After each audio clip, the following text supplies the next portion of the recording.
মুনাফার সঙ্গে ক্ষতির ভাগও নিতে হবে শরিয়াহ ভিত্তিক ব্যাংকের আমানতকারীদের। চূড়ান্ত হওয়ার পথে ইসলামী ব্যাংক কোম্পানি আইন, অনুমোদন ছাড়া মওকুফ করা যাবে না খেলাপি ঋণ।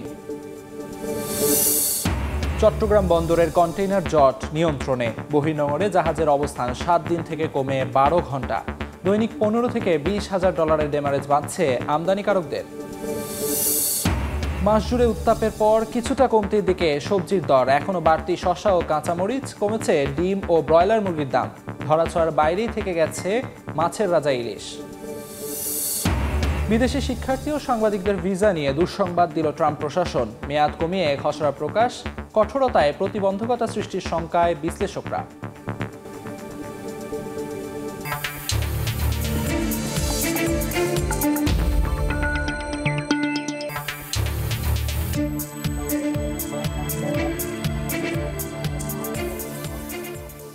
দেখছিলেন শিরোনাম। আমন্ত্রণ জানাচ্ছি দেশ ও দেশের বাইরের অর্থ বাণিজ্যের নানা খবর নিয়ে আমাদের নিয়মিত আয়োজন এ সময়ের বাণিজ্যে। আপনাদের সঙ্গে আছি আমি আমিরুল ইসলাম আলিফ। মুনাফার পাশাপাশি লোকসানের ভাগও নিতে হবে শরিয়াহ ভিত্তিক ব্যাংকের শেয়ার হোল্ডার ও আমানতকারীদের। এমন নিয়ম রেখে চূড়ান্ত হচ্ছে ইসলামী ব্যাংক কোম্পানি আইন। নতুন আইনে বাংলাদেশ ব্যাংকের অনুমোদন ছাড়া ইচ্ছাকৃত খেলাপি বা ব্যাংক পরিচালনায় সংশ্লিষ্ট ব্যক্তিদের ঋণ, মুনাফা বা সুদ মওকুফ করা যাবে না। সেলিয়া সুলতানার রিপোর্ট। 2024 সালে ব্যাংকিং খাতে ইসলামী ধারার ব্যাংকের অংশীদারিত্ব 24%। 1983 সালে শরিয়াহ ভিত্তিক ব্যাংকের কার্যক্রম শুরু হলেও ইসলামী ব্যাংকের নেই নির্দিষ্ট নীতিমালা। এতদিন প্রচলিত ব্যাংকিং আইনের অধীনে পরিচালিত হতো এসব ব্যাংক। ফলে শেয়ার বন্টন, পরিচালনা পর্ষদ, ঋণদান ও আদায় প্রক্রিয়া, মূলধন ও মুনাফা বন্টন সহ নানা বিষয়ে সামঞ্জস্য পাওয়া যায় প্রচলিত ব্যাংকিংয়ের সাথে। সম্প্রতি এসালোমের নিয়ন্ত্রণাধীন শরিয়াহ ভিত্তিক ইসলামী ব্যাংকগুলোর ঢালাও ঋণ দেয়াতে দেউলিয়া হওয়ার পথে এলে এবার ব্যাংকগুলোর মূল উদ্দেশ্য নিয়ে প্রশ্ন ওঠে। গত বছরের 5 আগস্টের পর ব্যাংকগুলোতে নতুন দায়িত্ব পাওয়া পরিচালকরাও বলছেন, দীর্ঘদিন ধরেই ব্যাংকগুলো পরিচালনায় ব্যত্যয় হয়েছে মূলনীতি ও উদ্দেশ্যের। ইসলামী ব্যাংকিং এর অবজেক্টিভ হচ্ছে সার্বজনীন কল্যাণ করা হবে, জনগণের সম্পদ জনগণের কাছে যাবে। আমাদের এখানে কনসেন্ট্রেশন মতিঝিলে আর গুলশানে, এবং মতিঝিল আর গুলশানের সাধারণ লোকেরা কিন্তু এই ডিপোজিটের বেনিফিশিয়ারি না, ওখানে কিছু বাছাই করা লোক। প্রচলিত ব্যাংক ও শরিয়াহ ভিত্তিক ব্যাংকের সমান গুরুত্ব দিতে ইসলামী ব্যাংক কোম্পানি আইন করার উদ্যোগ নিয়েছে বাংলাদেশ ব্যাংক। নতুন আইনে পরিচালক পদে 6 বছরের বেশি কেউ থাকতে পারবেন না। বাংলাদেশ ব্যাংকের অনুমোদন ছাড়া ব্যাংকের বর্তমান বা সাবেক কোনো পরিচালকের সাথে সম্পর্কিত কোনো ঋণ বা ইচ্ছাকৃত কোনো খেলাপির ঋণ মওকুফ করতে পারবে না ইসলামী ব্যাংকগুলো। বোর্ড কর্তৃক আবার একটা শরিয়া বোর্ড গঠিত হবে। সেই শরিয়া বোর্ডে কিন্তু ইসলামিক বাণিজ্য এই বিষয়ে জ্ঞান থাকতে হবে। ইনোভেটিভ কোনো প্রোডাক্ট যদি তারা লঞ্চ করতে, সেই প্রোডাক্টটাও ইসলামের সাথে কোনো সাংঘর্ষিক কিনা সেটা ওই বোর্ড কর্তৃকই ভেরিফাইড হবে। এছাড়া মুনাফা বন্টন ও শেয়ারের অংশীদারিত্বে শরিয়াহ আইনের নিয়মে লভ্যাংশের সাথে ক্ষতির অংশীদার হবেন বিনিয়োগকারী ও আমানতকারীরা। ইসলামী ব্যাংকের সাথে যখন আপনি আমানত করবেন তখন শুধুমাত্র মুনাফা হবে এই একটি বিষয়কে টার্গেট করে আপনি ওখানে আমানত রাখবেন না। আপনি ওখানে লস হলে সে লস ইনকার করার মতো মানসিকতা আপনার থাকতে হবে। এছাড়া ইসলামী ব্যাংক আইনের আওতায় থাকা ব্যাংক অন্য কোনো কোম্পানির শেয়ার কিনতে এবং লভ্যাংশ প্রদানের ক্ষেত্রে বিধিনিষেধ ও নিয়ম মানার বাধ্যবাধকতা থাকবে। সেলিয়া সুলতানা, সময় সংবাদ, ঢাকা।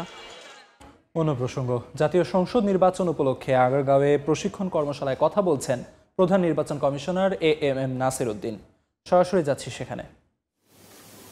লাল গাড়িটা আসতেছিল সামনে দিয়ে, আর কালো গাড়িটা যাচ্ছিল এদিক দিয়ে। আমি তো প্রথম বুঝিনি, আমি বলেছি তো, বলে যে তুমি একজনকে, তখন ক্লাস থেকে একজনকে নিল, দায়িকা নিল, বলে তুমি আমার সাথে আসো। পরের রুমে নিয়ে গেল, পরের রুমে নিয়ে বললো যে প্লিজ এক্সপ্লেইন তোমাদের রুমে আমি কি বলে, উনি কি বলেছিল এটা এক্সপ্লেন করেন, কী কাগজটা দিয়েছিল এক্সপ্লেন করেন। উনি একটা এক্সপ্লেন করলেন। তারপর 3 নম্বর রুমে নিয়ে গেল, ওখান থেকে আরেকজনকে নিয়ে যাওয়ার পরে 3 নম্বর রুমে এক্সপ্লেন করলো ঘটনাটা কি হয়েছে। পরে ওই 3rd রুম থেকে একজনকে এনে আমাদের রুমে নিয়ে আসলো, বলে প্লিজ এক্সপ্লেইন হোয়াট হ্যাপেন। দেখা যাচ্ছে যে কালো গাড়ি একদিকে চলে গেছে, লাল গাড়ি আরেক দিকে চলে গেছে। যার হাত ভাঙার কথা তার হাত ভাঙে নাই, যার পা ভাঙার কথা পা ভাঙে নাই। That's how communication ব্রেকস down.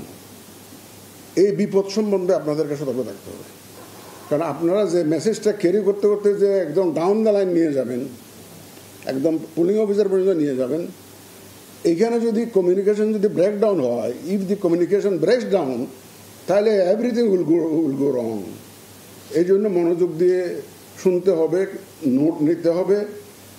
Election এখনও 5-6 মাস দূরে আছে, কিন্তু ট্রেনিং এখন নেওয়ার পরে 5-6 মাস পরে যদি এটা পুরা ফুললি ডাইজেস্ট করে ফেলেন, তাহলে কিন্তু সমস্যা আছে।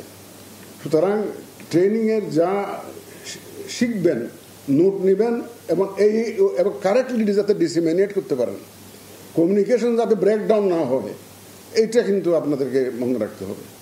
আর our bottom line is, I tell you, our bottom line is, এই কমিশনের বটম লাইন হচ্ছে প্রফেশনালিজম অ্যান্ড নিউট্রালিটি। এইটা আপনারা এমফাসাইজ করবেন যে প্রফেশনালিজম অ্যান্ড নিউট্রালিটি যাতে ইনশিওর হয়, এইটা আপনারা এমফাসাইজ করবেন।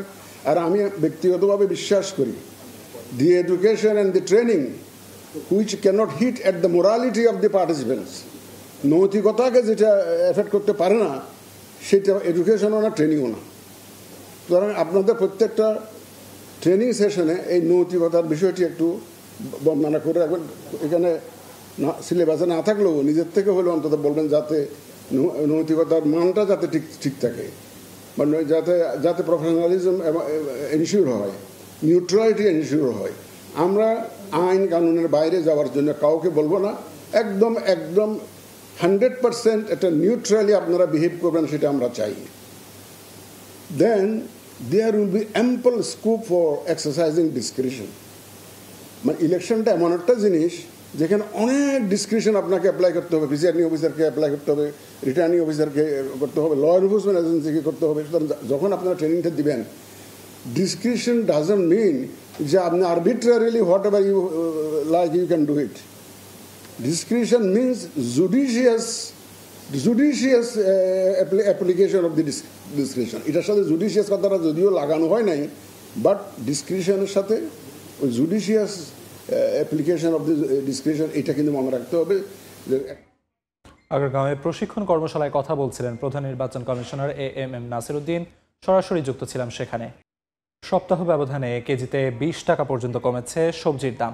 নিম্নমুখী ডিম ও মুরগির দরও। বাজার পরিস্থিতির খবর জানাতে এই মুহূর্তে রাজধানী কারওয়ান বাজার থেকে সরাসরি যুক্ত হচ্ছেন সাদিক হাসান ইমন। রাজধানীর কারওয়ান বাজারে সবজির বাজারে কিছুটা স্বস্তির হাওয়া কিন্তু বইছে, কারণ গত সপ্তাহের তুলনায় এই সপ্তাহে শুধু কাঁচামরিচের দাম বেড়েছে এবং শসার দাম বেড়েছে। কাঁচামরিচ গত সপ্তাহে 180 টাকায় বিক্রি হচ্ছিল, এই সপ্তাহে বিক্রি হচ্ছে 180 টাকা কেজিতে। শসা কিন্তু গত সপ্তাহে 80 টাকায় বিক্রি হচ্ছিল, এই সপ্তাহে 20 টাকা বেড়ে 100 টাকায় বিক্রি হচ্ছে। আর কমতির মধ্যে রয়েছে টমেটোর দাম, প্রায় 30 টাকা কমেছে, 120 টাকা থেকে 30 টাকা দরে বিক্রি হচ্ছে। বেগুনও কিন্তু 20 থেকে 30 টাকা দাম কমেছে, বেগুন 80 টাকায় বিক্রি হচ্ছে। গাজরের দাম 10 টাকা কমেছে, 100 টাকা কেজি দরে বিক্রি হচ্ছে। কাকরোল, তারপরে করলা, এগুলো কিন্তু গত সপ্তাহের মতোই 80 টাকায় বিক্রি হচ্ছে। ধুন্দল 70 টাকায় বিক্রি হচ্ছে। যদি বলি ক্রেতাদের নাগালের ভেতরে কিছুটা আছে, তাহলে পটল ঢেঁড়স সেটা 60 টাকা কেজি দরে বিক্রি হচ্ছে। কচুমুখী বিক্রি হচ্ছে 50 টাকা এবং পেঁপে বিক্রি হচ্ছে 30 টাকায়। আর ওইদিকে মাছের বাজারের কথা যদি বলি, তাহলে ইলিশের দামে কিন্তু কোনোভাবেই নাগাল টানা যাচ্ছে না, কারণ লাগাম টানা যাচ্ছে না, কারণ 1 কেজি ইলিশ 2500 টাকায় বিক্রি হচ্ছে। গত সপ্তাহে 2400 টাকায় বিক্রি হচ্ছিল। 800 থেকে 900 গ্রাম ইলিশ 2200 টাকায় বিক্রি হচ্ছে। গত সপ্তাহে 2000 টাকায় বিক্রি হচ্ছিল। অতএব ইলিশের দাম কিন্তু এই সপ্তাহে 100 থেকে 200 টাকা বেড়েছে। অন্যান্য মাছের দরও কিন্তু কিছুটা বেড়েছে, তবে কিছু কিছু মাছের দাম, ছোট মাছের দাম কিন্তু একটু হলেও কমেছে। আর মুরগির বাজারের কথা যদি বলি, তাহলে ব্রয়লার গত সপ্তাহে 180 টাকায় বিক্রি হচ্ছিল, এই সপ্তাহে 170 টাকায় বিক্রি হচ্ছে। সোনালী মুরগি কিন্তু আগের সপ্তাহের মতোই 300 থেকে 320 টাকায় বিক্রি হচ্ছে। লেয়ার মুরগির দাম 20 টাকা বেড়ে 320 টাকায় বেড়েছে। সবজির দাম যদিও বেড়েছে, তো তারপরেও ক্রেতারা বলছেন যে অনেক টাকা বেড়ে যাচ্ছে, কিন্তু কমছে 10 টাকা। 100 টাকার সবজি 90 টাকা কেজি হচ্ছে। তাহলে দেখা যাচ্ছে আসলে তারপরেও কিন্তু তাদের স্বস্তি নেই। তারা বলছে দাম আরেকটু যদি কমে, তাহলে মধ্যবিত্তদের নাগালের ভেতরে থাকবে। তো ঢাকার কারওয়ান বাজার থেকে এই ছিল আমার কাছে সবশেষ। সরাসরি যুক্ত ছিলাম কারওয়ান বাজারে। বহির্নোঙরে জাহাজের অবস্থানের সময় 7 দিন থেকে 12 ঘন্টায় নামিয়ে এনেছে চট্টগ্রাম বন্দর কর্তৃপক্ষ। স্থগিত করা হয়েছে পেনাল রেন্ট। বহির্নোঙরে অলস বসে থাকা জাহাজগুলোকে গুনতে হচ্ছে না ডেমারেজ। সাখাওয়াত টিপুর ক্যামেরায় বিস্তারিত জানাচ্ছেন কমল দে। বাংলাদেশের জন্য পণ্য নিয়ে আসা ফিডার এবং মাদার ভেসেলগুলোকে এখন আর অলস বহির্নোঙরে বসে থাকতে হচ্ছে না। বৃহস্পতিবার দুপুর 2:30 থেকে বিকেল 3টের মধ্যে মাত্র 8 ঘন্টায় চট্টগ্রাম বন্দরের সিসিটি এবং এনসিটিতে বার্থিং নিচ্ছে অন্তত 6টি জাহাজ। জিসিবিতেও একাধিক জাহাজ বেরার সুযোগ পেয়েছে। অথচ গত কয়েকদিন আগে এসব জাহাজকে বন্দরে বার্থিং পেতে বহির্নোঙরেই অপেক্ষা করতে হতো 7 থেকে 8 দিন। আমাদের এখান থেকে আমরা আসলে মেটিকুলাস প্ল্যানিং করেছি, জাহাজে ব্যবসায়ীরা অল্প সময়ের ভিতরে জাহাজগুলোকে এখানে মালামাল এনে বন্দর থেকে ডেলিভারি নিতে পারে।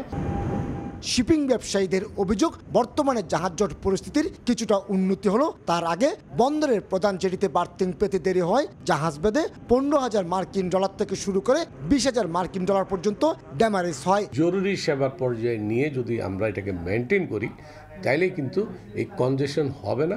এদিকে চট্টগ্রাম বন্দরের অভ্যন্তরের বিভিন্ন ইয়ার্ডে আটকে পড়া কন্টেনার বাইরের ইয়ার্ডগুলিতে পাঠিয়ে দেওয়ার পাশাপাশি ডেলিভারিতে গতি আনায় কন্টেনার জটও এখন নিয়ন্ত্রণে। 4 গুণ হারে আমরা প্যানেল রেন্ট আরোপ করেছিলাম, সেটা আমরা 1 মাসের জন্য স্থগিত করেছি পরীক্ষামূলকভাবে। চট্টগ্রাম বন্দর এবং বহির্নোঙরে বর্তমানে 86টি জাহাজের অবস্থান রয়েছে। এর মধ্যে প্রধান জেটির 10টি সহ কন্টেনারবাহী জাহাজ রয়েছে 16টি। কমল দে, সময় সংবাদ, চট্টগ্রাম। বিদেশি শিক্ষার্থী ও সাংবাদিকদের মার্কিন ভিসার মেয়াদ সীমিত করার পরিকল্পনা নিয়েছে ট্রাম্প প্রশাসন। স্থানীয় সময় বুধবার প্রকাশিত নতুন খসড়া নিয়মে বলা হয়, শিক্ষার্থী ও বিনিময় কর্মীদের ভিসার মেয়াদ সর্বোচ্চ 4 বছর হবে। সাংবাদিকদের ভিসা, যা আগে কয়েক বছর পর্যন্ত কার্যকর থাকতো, তা কমিয়ে 240 দিন করা হবে। চীনের নাগরিকদের ক্ষেত্রে এই মেয়াদ হবে মাত্র 90 দিন। তবে ভিসাধারীরা মেয়াদ বৃদ্ধির জন্য আবেদন করতে পারবেন বলে জানা গেছে। এদিকে 50 লাখ মার্কিন ডলার বিনিয়োগ করলে স্থায়ীভাবে যুক্তরাষ্ট্রে থাকার অনুমতি মিলবে বলে জানিয়েছেন বাণিজ্যমন্ত্রী হাওয়ার্ড লুটনিক।